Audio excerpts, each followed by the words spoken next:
آئے تربت پہ میری حلقہ کیے نوح گراں، دل براں زہرہ و شاں، گل بدناں سیمے براں۔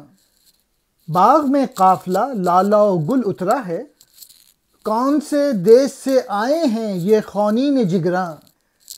مدرسے میں ہے تجھے ذوق و حقیقت کی تلاش، میں پلاتا ہے کسے طائفہ شیشہ گراں۔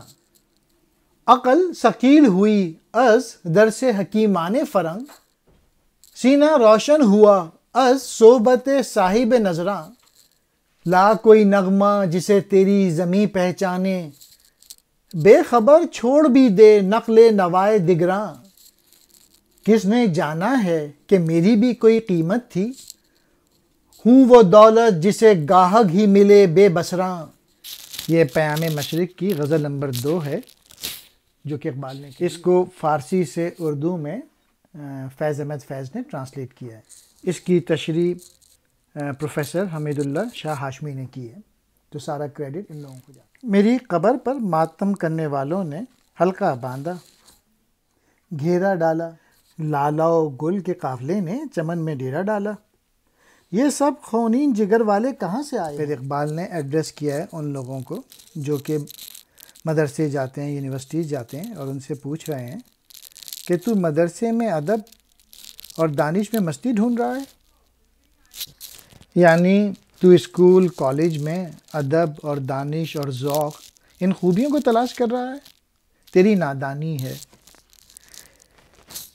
شیشے کی دکان سے سرائی تو مل سکتی ہے لیکن شراب نہیں۔ پھر اقبال یورپ گئے تھے تو اس کے متعلق کہہ رہے ہیں کہ میں فرنگ سے اور ان کے جو فلاسفر سے میں نے عقل تو سیکھی اور میں عقل مند ہو گیا ان کی یونیورسٹیز میں جا کے پڑھ کے، لیکن جب دل کی بات آئی، نظر کی بات آئی، تو پھر میں نے جو صحبت اختیار کی وہ بزرگوں کی اللہ والوں کی، اور ان کی صحبت میں بیٹھا تب مجھے اللہ تعالیٰ سے محبت اور نظر کرم ملا۔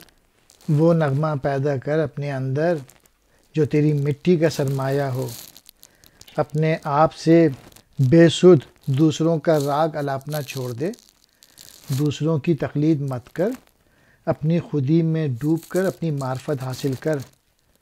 کسی نے نہ جانا میں بھی کوئی قیمت رکھتا ہوں، اقبال اپنے متعلق کہہ رہے ہیں۔ افسوس میری قوم نے مجھے نہیں پہچانا، میں ایسی دولت ہوں جو اندھوں کے ہاتھ لگ جائے۔ تربت کہتے ہیں قبر کو، نوح گراں جو لوگ ماتم کرتے ہیں، روتے ہیں۔ صحبت صاحب نظراں، نظر والوں کی صحبت، صاحب نظر جو نظر والے ہوتے ہیں، بے بصراں اندھے جنہیں نظر نہ آئے۔